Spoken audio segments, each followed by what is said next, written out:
We're going to take a quick voyage over the cognitive history of the 20th century, because during that century our minds have altered dramatically.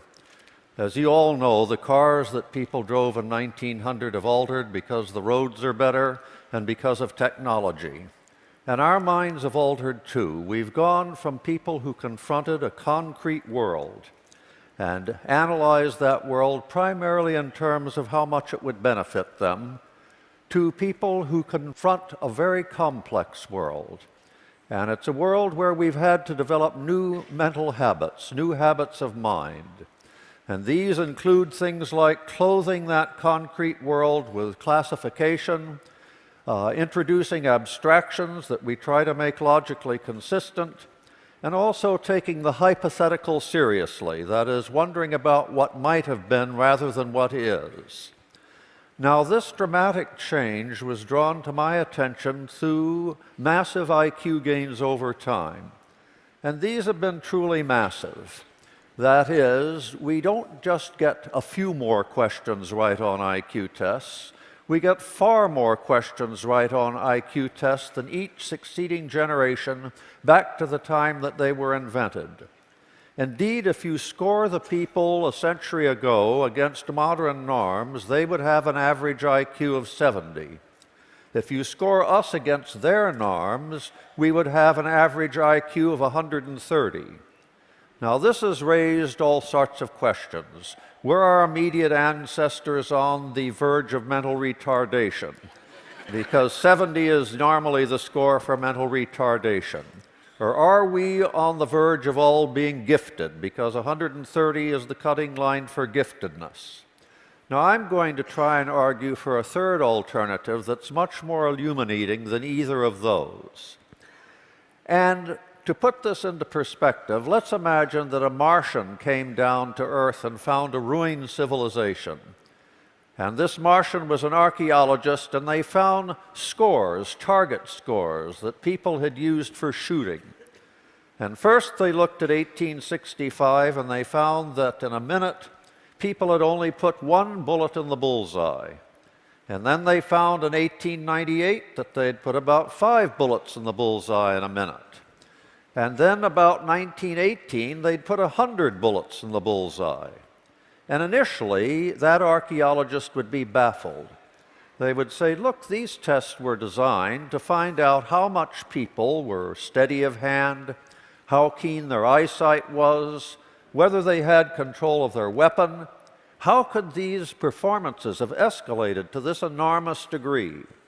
Well, we now know, of course, the answer. If that Martian looked at battlefields, they would find that people had only muskets at the time of the Civil War, and that they had repeating rifles at the time of the Spanish-American War, and then they had machine guns by the time of World War I.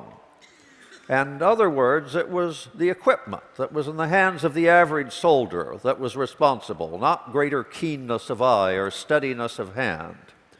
Now, what we have to imagine is the mental artillery that we have picked up over those 100 years. And I think, again, that another thinker will help us here, and that's Luria. Luria looked at people just before they entered the scientific age, and he found that these people were resistant to classifying the concrete world. They wanted to break it up into little bits that they could use. He found that they were resistant to deducing the hypothetical, to speculating about what might be.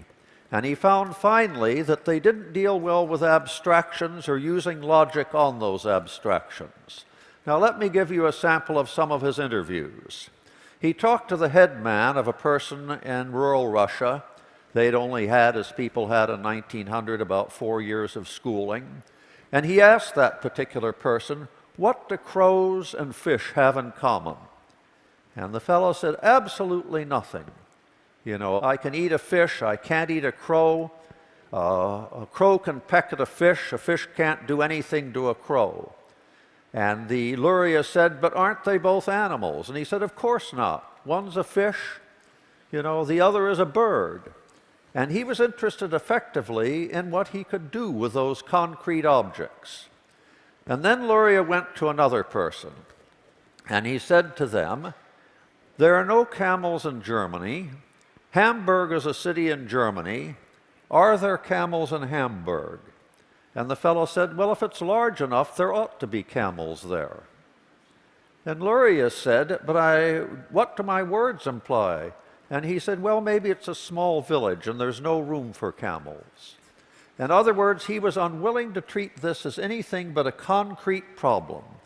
And he was used to camels being in villages, and he was quite unable to use the hypothetical, to ask himself, what if there were no camels in Germany?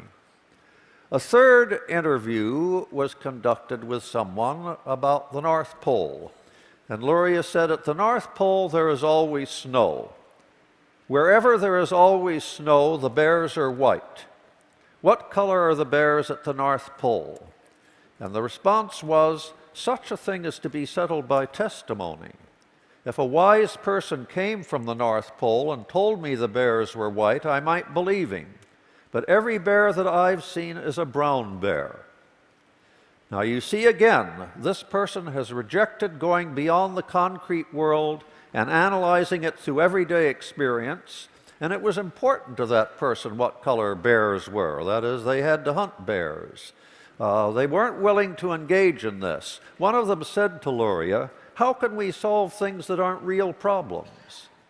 None of these problems are real. How can we address them?"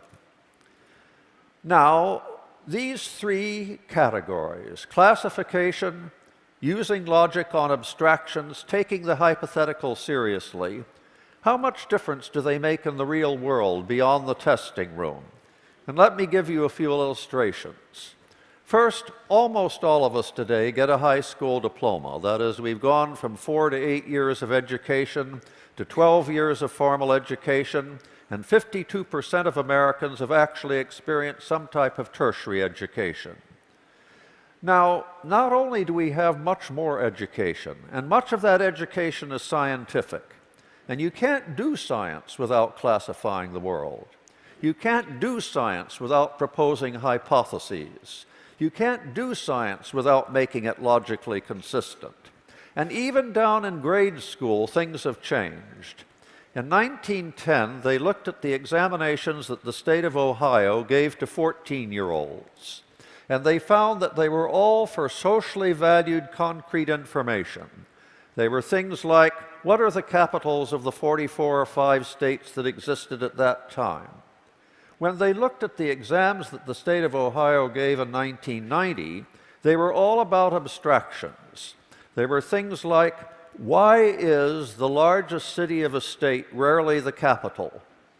And you were supposed to think, well, the state legislature was rural controlled, and they hated the big city, so rather than putting the capital in a big city, they put it in a county seat. They put it in Albany rather than New York. They put it in Harrisburg rather than Philadelphia, and so forth. So the tenor of education has changed. We're educating people to take the hypothetical seriously, to use abstractions, and to link them logically. What about employment? Well, in 1900, 3% of Americans practiced professions that were cognitively demanding. Only 3% were lawyers or doctors or teachers. Today, 35% of Americans practice cognitively demanding professions. Not only the professions proper, like lawyer or doctor or scientist or lecturer, but many, many sub-professions having to do with being a technician, a computer programmer, a whole range of professions now make cognitive demands. And we can only meet the terms of employment in the modern world by being cognitively far more flexible. And it's not just that we have many more people in cognitively demanding professions. The professions have been upgraded. Compare the doctor in 1900, who really had only a few tricks up his sleeve, with a modern general practitioner or specialist with years of scientific training. Compare the banker in 1900, who really just needed a good accountant and to know who was trustworthy in the local community for paying back their mortgage. Well, the merchant bankers who brought the world to their knees may have been morally remiss, but they were cognitively very agile. They went far beyond that 1900 banker. They had to look at computer projections for the housing market. They had to get complicated CO squared in order to bundle debt together and make debt look as if it were actually a profitable asset. They had to prepare a case to get rating agencies to give it a AAA, though in many cases they had virtually bribed the rating agencies. And they also, of course, had to get people to accept these so-called assets and pay money for them, even though they were highly vulnerable. Or take a farmer today. I take the farm manager of today is very different from the farmer of 1900. So it hasn't just been the spread of cognitively demanding professions, it's also been the upgrading of tasks like lawyer and doctor and what have you that have made demands on our cognitive faculties. But I've talked about education and employment. Some of the habits of mind that we have developed over the 20th century have paid off in unexpected areas. I'm primarily a moral philosopher. I merely have a holiday in psychology, and what interests me in general is moral debate. Now, over the last century in developed nations like America, moral debate has escalated because we take the hypothetical seriously.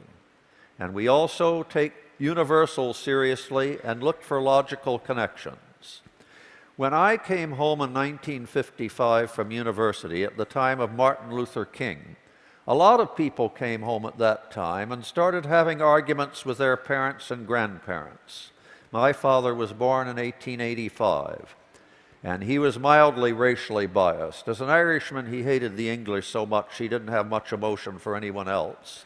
But he did have a sense that black people were inferior. And when we said to our parents and grandparents, "How would you feel if tomorrow morning you woke up black?" they said, "That is the dumbest thing you've ever said." Who have you ever known who woke up in the morning that turned black? In other words, they were fixed in the concrete mores and attitudes they had inherited. They would not take the hypothetical seriously. And without the hypothetical, it's very difficult to get moral argument off the ground. You have to say, you know, imagine you were in Iran, and imagine that your relatives all suffered from collateral damage, even though they had done no wrong. How would you feel about that? And if someone of the older generation says, well, our government takes care of us, and it's up to their government to take care of them, they're just not willing to take the hypothetical seriously. Or take an Islamic father whose daughter has been raped and he feels he's honor-bound to kill her. Well, he's treating his mores as if they were sticks and stones and rocks that he had inherited, and they're unmovable in any way by logic. They're just inherited mores. Today we would say something like, well, imagine you were knocked unconscious and sodomized. Would you deserve to be killed? And he would say, well, that's not in the Quran. You know, that's not one of the principles I've got. Well, you today universalize your principles. You state them as abstractions and you use logic on them. If you have a principle such as people shouldn't suffer unless they're guilty of something, then to exclude black people, you've got to make exceptions, don't you? You have to say, well, blackness of skin, you couldn't suffer just for that. It must be that blacks are somehow tainted. And then we can bring empirical evidence to bear, can't we? And say, well, how can you consider all blacks tainted when St. Augustine was black and Thomas Sowell is black? And you could get moral argument off the ground then, because you're not treating moral principles as concrete entities. You're treating them as universals to be rendered consistent by logic. Now, how did all of this arise out of IQ tests? That's what initially got me going on cognitive history. If you look at the IQ test, you find the gains have been greatest in certain areas.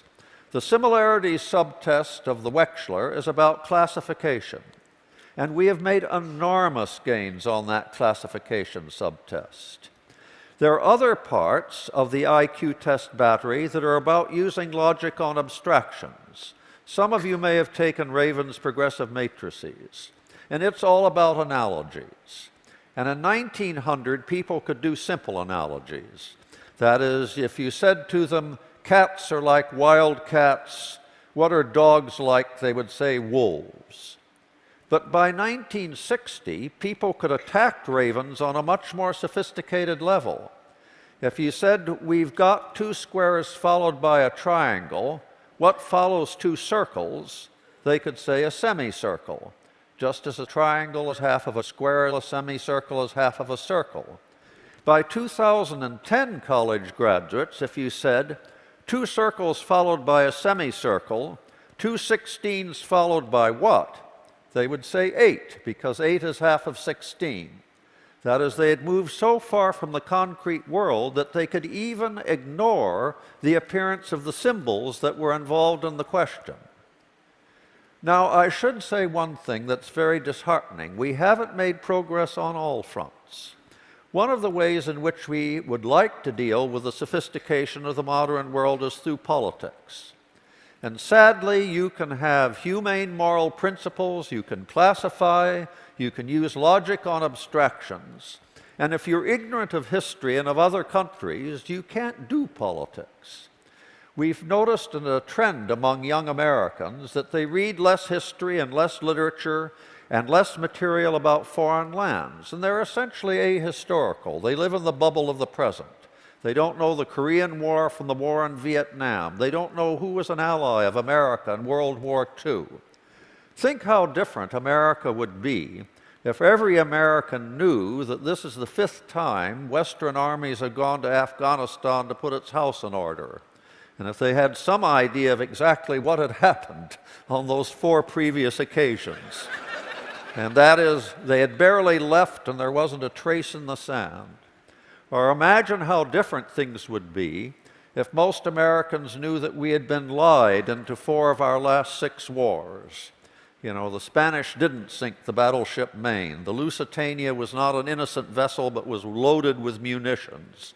The North Vietnamese did not attack the 7th Fleet. And of course, Saddam Hussein hated al-Qaeda and yet had nothing to do with it. And yet the administration convinced 45% of the people that they were brothers in arms when he would hang one from the nearest lamppost. But I don't want to end on a pessimistic note. The 20th century has shown enormous cognitive reserves in ordinary people that we have now realized. And the aristocracy was convinced that the average person couldn't make it, that they could never share their mindset or their cognitive abilities. Lord Curzon once said he saw people bathing in the North Sea, and he said, "Why did no one tell me what white bodies the lower orders have?" As if they were a reptile. Well, Dickens was right and he was wrong. Dickens said, "The Colonel's lady and Judy O'Grady are sisters underneath the skin."